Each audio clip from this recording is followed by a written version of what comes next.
The knock came at 7:03. I was still in my robe, the coffee half made. When I opened the door, I found my son-in-law Mark standing there with a folder and a pen in his hand. Behind us, the December morning was gray and cold. His Mercedes was running in my driveway, exhaust visible in the frozen air. "Richard," he didn't say good morning. He didn't ask if it was a good time. Just my name, in a flat, formal tone. "Mark, isn't it early?" "I know. We need to talk." He walked past me into the house without waiting for an invitation. Into the house I'd lived in for 34 years. The house where I'd raised my daughter Sarah. The house where my wife Emma had died 2 years ago, after 41 years of marriage. Mark walked straight to the kitchen table and set down the folder. He opened it. Inside were documents. Legal-sized papers, dense text, sections highlighted with fluorescent marker. "What's this about?" He looked at me with that expression I'd seen before, the one that said he thought he was doing me a favor, the one that said he knew what was good for me better than I did. "Sarah and I have been talking. You're 68 years old. You're living alone in a very large house. The maintenance is too much for someone your age. I'm managing just fine. You fell last month. I tripped over the garden hose. You could have broken something. At your age, a fall like that." He shook his head. "Look, we're worried about you. We think it's time you moved to a safer place. A place where there are people around, where there's medical staff on site if you need it." I stayed calm. I didn't raise my voice. "You want to put me in a nursing home? Assisted living facility? There's a difference. We've already looked at places. There's a facility in Scottsdale. Really nice. They have activities, a pool. I don't want to move." Mark's face hardened slightly. "Richard, this really isn't about what you want. It's about safety. It's about logic. Sarah and I have power of attorney. We can make this decision if we have to." That was the first lie. They didn't have power of attorney.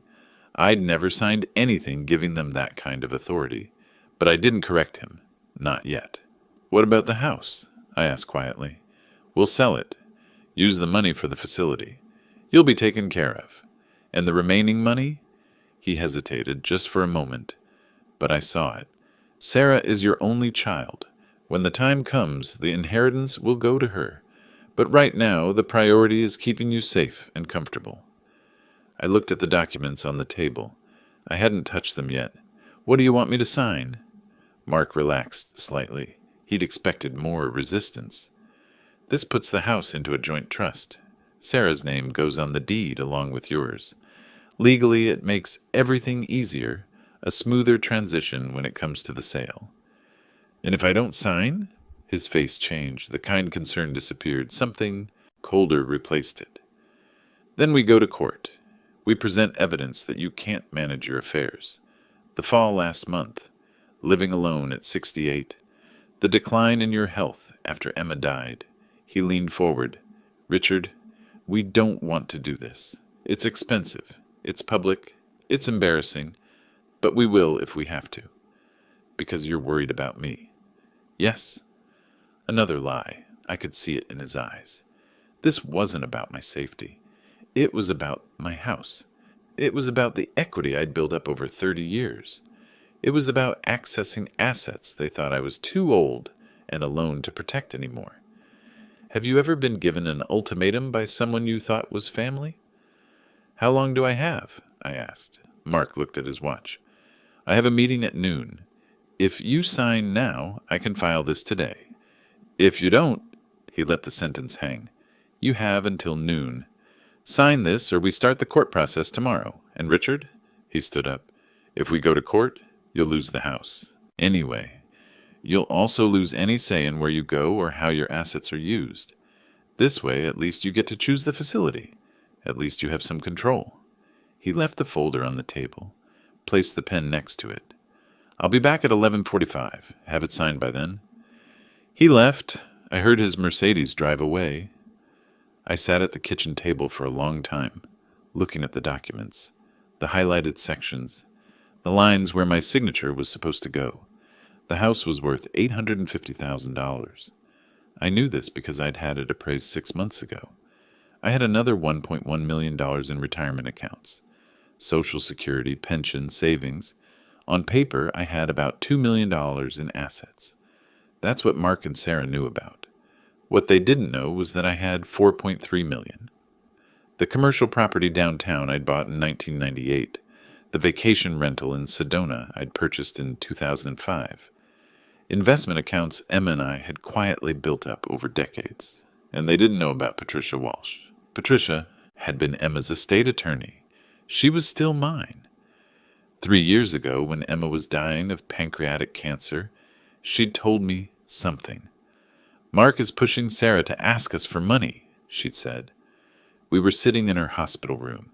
She had maybe 2 months left. I see the signs, the way he talks about the house, the way he asks about our finances. He's planning something. Sarah wouldn't let him. Sarah loves him. She'll do whatever he wants. When I'm gone, you'll be alone. Vulnerable. Emma had made me promise. Protect yourself. Don't let them use you. That's why we'd set up the irrevocable trust. Patricia had structured it very carefully. The house, the commercial property, the rental in Sedona, all of it had been placed into the trust. I was the trustee.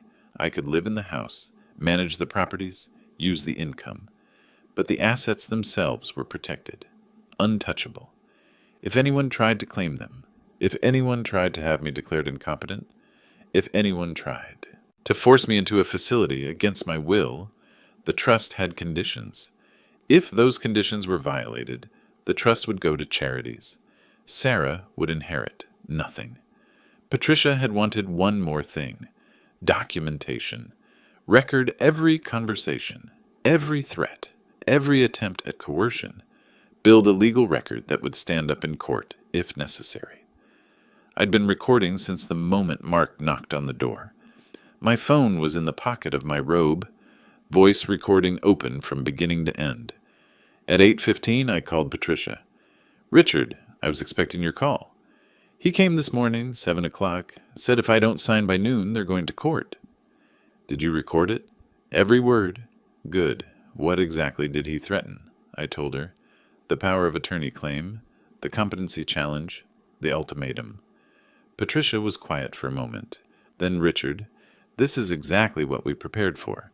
But you need to understand something. If you sign that document, even under duress, it legally complicates things. They can claim you signed voluntarily. But you already know it's coerced? Then we have grounds to invalidate it, but it's riskier. What's the alternative? You don't sign. They file for guardianship. We fight in court. With your medical records, financial documents, cognitive assessments, we win. But it takes time. Could be months. And it's public. I thought about that, about Sarah, about my only daughter being dragged into a court battle against me. "There's one more option," Patricia said. "You sign the document. Let them think they've won. Then we wait. For what? For them to make their next move. Try to sell the house. Try to access the accounts. Apply for control of the assets. Every move is new evidence. Trust violation. When we're ready, we invalidate everything all at once. Every signature, every document, every transfer. And we file criminal charges." "Criminal?" "Elder abuse, coercion, fraud. Richard, what they're doing isn't what? Just unethical. It's criminal." That's when I understood how far this had gone. I looked at the documents on my kitchen table. The pen Mark had left. "If I sign," I said slowly, "and they try to sell the house, they'll find the house is in an irrevocable trust. They can't sell it. The deed transfer won't go through. If they push anyway, they'll have committed fraud, attempted theft, everything we need." I was quiet for a moment. "How long have you known this was coming?" "Emma told me 3 years ago that Mark was asking questions about the house, about your finances. She asked me to watch for the signs. 6 months ago, Sarah called my office asking about the estate structure. She didn't know I was still your attorney. I didn't tell her anything, but that's when I knew it had started." "Sarah called you?" "Mark pushed her to. I'm sure of it. My daughter, my only child. The girl I'd raised, sent to college, walked down the aisle 8 years ago. Does she know? I asked quietly. Does Sarah know what Mark is really doing? Patricia hesitated. I think he's convinced her it's for your own good, that you need help, that you're declining. Mark is very good at making people believe what he wants them to. At 11:30, I signed the documents. I used the pen Mark had left. I put my name on every highlighted line. I dated each page. My handwriting was steady, clear. There was no trace of the rage I felt inside, because I wasn't going to yell. I wasn't going to argue. I was going to let them think they'd won. Mark came back at 11:47. He looked pleased when he saw the signed papers. You made the right decision, Richard. This is best for everyone. When am I moving? We've already arranged it. Meadowview Senior Living has a room available January 15th. That gives you 6 weeks. To pack. We'll help, of course. The house?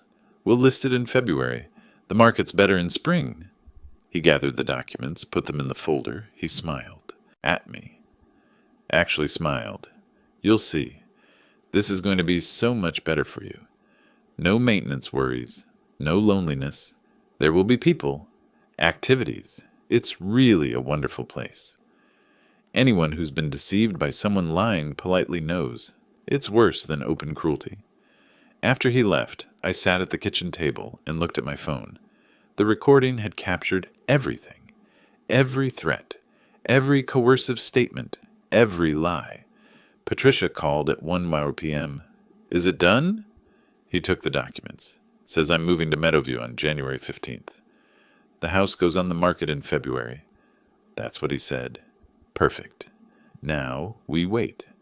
When they try to process that deed transfer, the system will flag it. The house is in trust. Without trustee approval, meaning your approval, it can't be changed. They'll realize they can't do it. How long? A week, maybe 2. They'll take the documents to a title company. They'll do a search. They'll see the trust. They'll call Mark and Sarah and tell them there's a problem. Then they'll call you, try to convince you to dissolve the trust, ask you to cooperate, and when you refuse, they'll escalate. Yes, and every escalation is more evidence. I hung up the phone and sat in the silent house, the house I'd lived in for 34 years, the house where Emma and I had raised Sarah, the house that had hosted birthdays, holidays, ordinary Tuesday evenings, the house my son-in-law was planning to take from me. But what Mark didn't know, what he never suspected, was this. I'd been 3 steps ahead since the day Emma died, and the phone call that would come 9 days later would prove it. The call came on December 19th, exactly 9 days after I signed Mark's documents. It wasn't Mark who called. It was a woman named Jennifer Kowalski from Sunshine Title Company. Mr. Harrison, this is Jennifer Kowalski. I'm working with Mark and Sarah Brennan on the property transfer for 847 Oakmont Drive. Do you have a few minutes? Of course. We've run into a small issue. Our title search shows the property is held in an irrevocable trust established in 2021. The Harrison Family Trust. You're listed as the trustee. That's correct. Silence. Then, Mr. Harrison, in order to proceed with the sale, we'll need documentation from you dissolving the trust, or we'll need your signature as trustee authorizing the transfer. I'm not dissolving the trust, and I'm not authorizing any transfer. Another pause, longer this time. Mr. Harrison, I have documents here showing you agreed to place the property in joint ownership with your daughter. Signed December 10th. Are you saying those documents aren't valid? I'm saying the property is in a trust. It can't be transferred without my consent as trustee, which I'm not giving. I see. Mr. Harrison, I need to be clear. Without your cooperation, this sale cannot proceed. The deed transfer you signed is invalid if the property is trust protected. I understand. May I ask, did you know the property was in a trust when you signed those documents? Yes. And did Mark and Sarah Brennan know? You'd have to ask them. She thanked me and hung up. I knew what would happen next. She'd call Mark, tell him the transfer couldn't proceed, tell him the property was protected, tell him the documents he'd collected were worthless. Mark called at 4:47 p.m. I let it go to voicemail. Richard, it's Mark. We need to talk. There's apparently some confusion about the house. Jennifer from the title company said something about a trust. I'm sure this is just a misunderstanding. Call me back. His voice was calm, controlled, but I could hear the edge underneath. I didn't call back. Sarah called at 6:15 p.m. Dad, are you okay? Mark said there's a problem with the house paperwork. There's no problem. The house is in a trust. It can't be sold.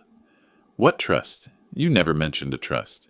I set it up with Mom 3 years ago before she died. But Dad, you signed the documents. You agreed to let us help you.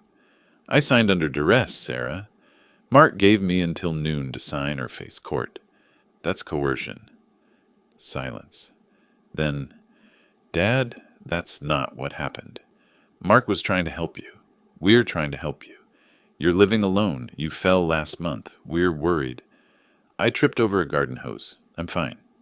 You're 68 years old, living alone in a house that's too big. Dad, we just want you to be safe.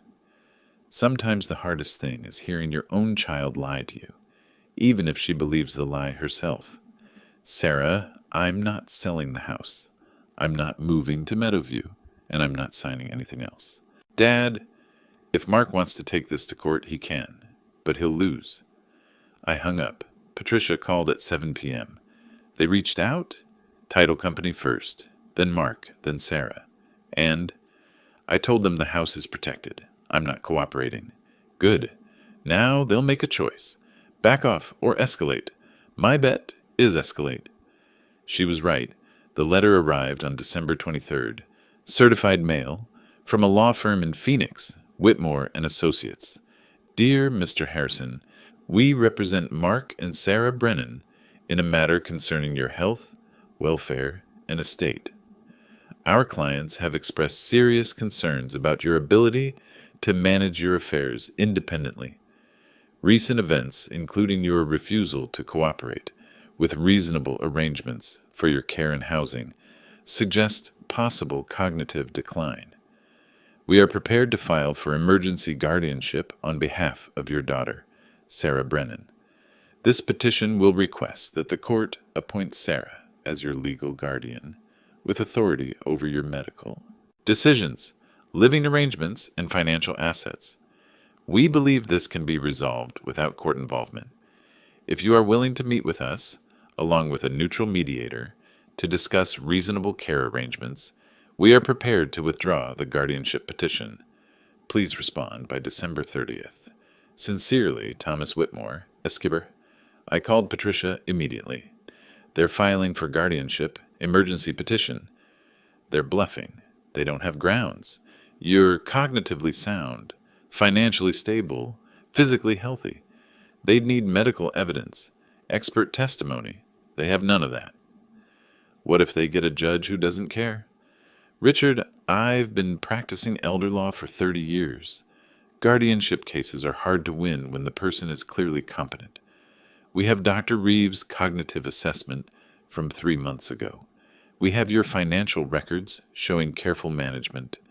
We have recordings of Mark coercing you. They have nothing. So we let them file. We let them file, and then we bury them. We met at Patricia's office on January 7th to prepare. She had files spread across her conference table, medical records, financial statements, the audio recording. The judge will want to see you're capable, Patricia said. We need to demonstrate every decision you've made has been rational. She pulled out another folder. I've also subpoenaed Mark and Sarah's financial records. Why? Because motive matters. If they're in financial trouble, it explains why they're targeting your assets. She opened the folder. Mark's business lost $340,000 last year. They refinanced their house twice. They have $67,000 in credit card debt. They're drowning, Richard. Your house is their life raft. She showed me emails. Between Mark and a real estate agent, dated 8 months ago. Mark, how much could we get for a house at 847 Oakmont Drive? Agent, properties in that neighborhood typically run $800K, $900K. Mark, if we listed in spring, how fast could we? Close? He was planning this before Emma died, I said quietly. Yes, which makes this premeditated. December 30th came and went. I didn't respond to Whitmore's letter. On January 3rd, they filed the petition. The hearing was set for January 21st. Patricia filed our response on January 8th. 43 pages. Medical records. Financial statements. Audio recordings.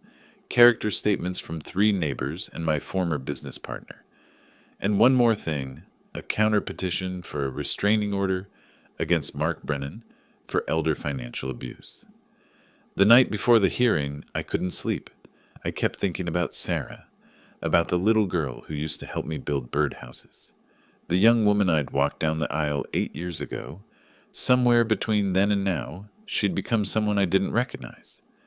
The hearing took place in a small courtroom in Maricopa County Superior Court. Judge Linda Morrison presiding. Mark and Sarah sat on one side with their attorney, Thomas. Whitmore. I sat on the other side with Patricia.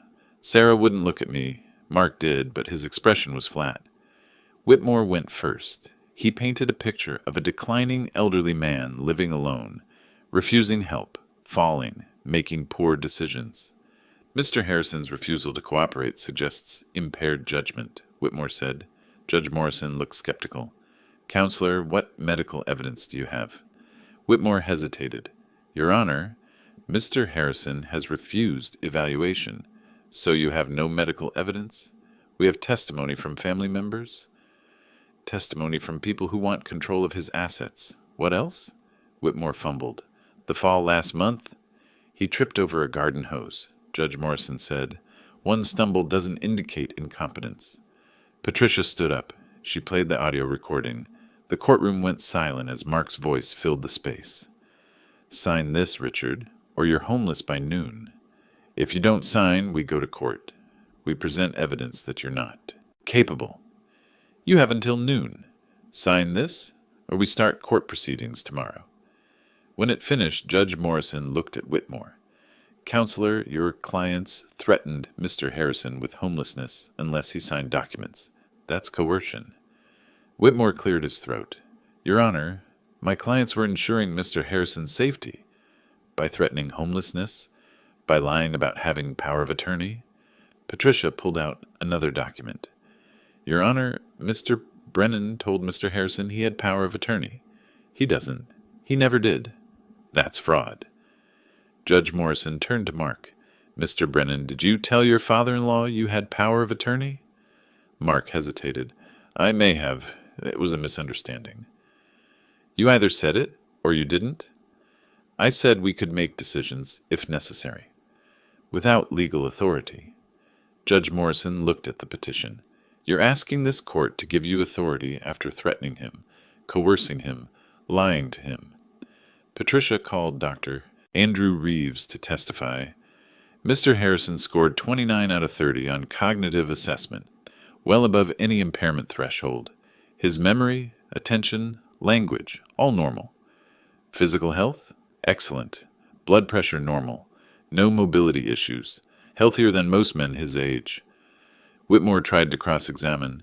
Isn't it true decline can happen rapidly? In stroke or trauma cases, yes. But there's no evidence here.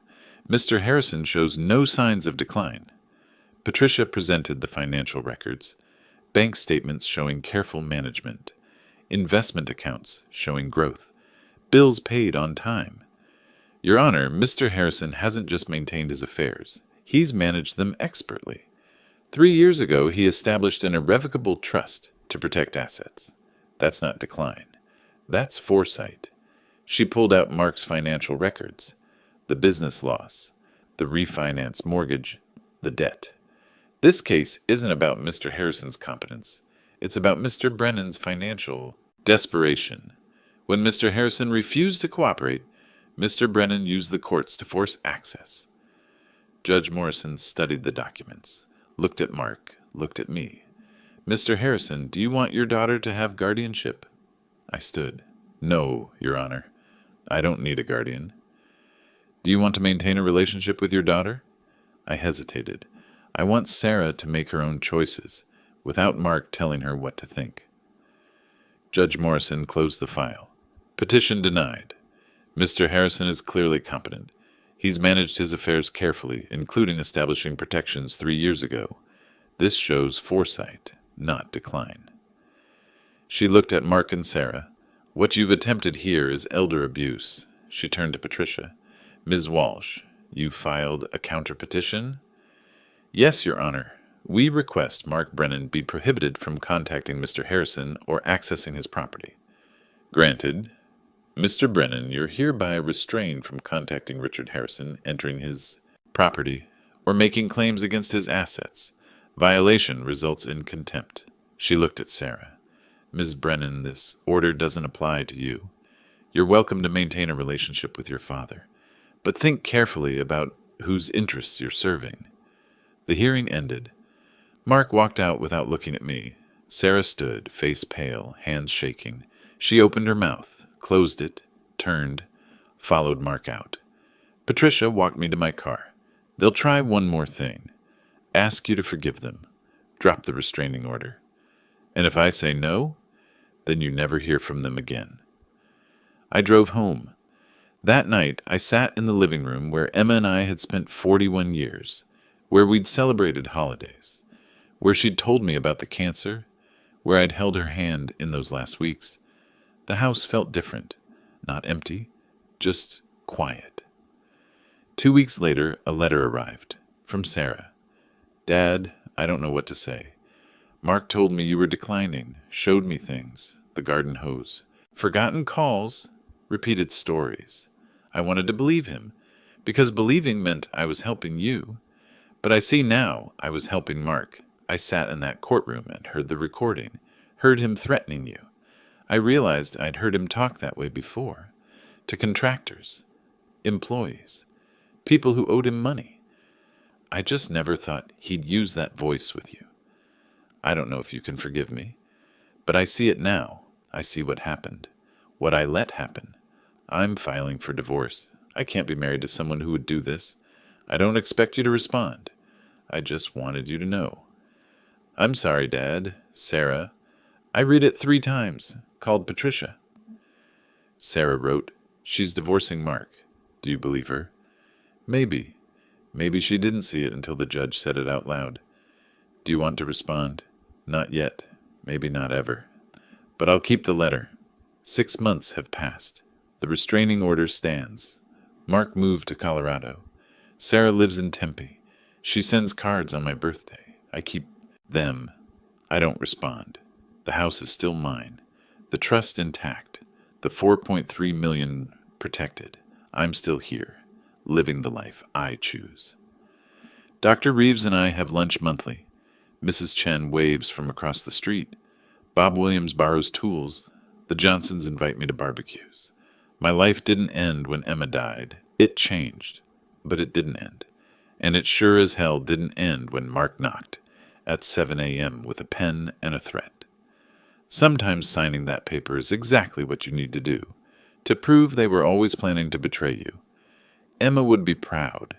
If you found Richard's story compelling, you're not alone. Every week we share true stories of betrayal, justice, and the quiet strength it takes to stand up for yourself when the people closest to you become the ones you need protection from. These aren't just stories. They're reminders that you're not powerless. That documentation matters. That planning ahead can save everything you've built. That sometimes the most loving thing you can do is refuse to be controlled. Richard's story ended with justice, but not all stories do. Some people don't have a Patricia Walsh in their corner. Some don't know to record conversations or establish trusts. Some sign those papers without understanding what they're giving away. That's why we tell these stories, to show you what's possible, to remind you that elder abuse doesn't always look like violence. Sometimes it looks like a son-in-law with a pen and a deadline. To prove that staying calm, staying strategic, and staying 3 steps ahead can change everything. If you've experienced something similar, you're not alone. If you're worried about a parent, a grandparent, or yourself, these stories are for you. And if you simply believe that everyone deserves dignity, respect, and the right to control their own life, then you're in the right place. We publish new stories every week, tales of families torn apart by greed, quiet victories against overwhelming odds, moments when one phone call, one recording, one well-placed trust document changes everything. If this resonated with you, don't miss what comes next. Subscribe to stay connected to stories that matter. Hit the notification bell so you never miss an upload. And if you know someone who needs to hear Richard's story, someone facing pressure from family, someone being told they're too old to manage their own life, share this with them. Because sometimes the best protection is knowing you're not the first person to face this. And you won't be the last. Thank you for listening to Richard's story. We'll see you in the next one.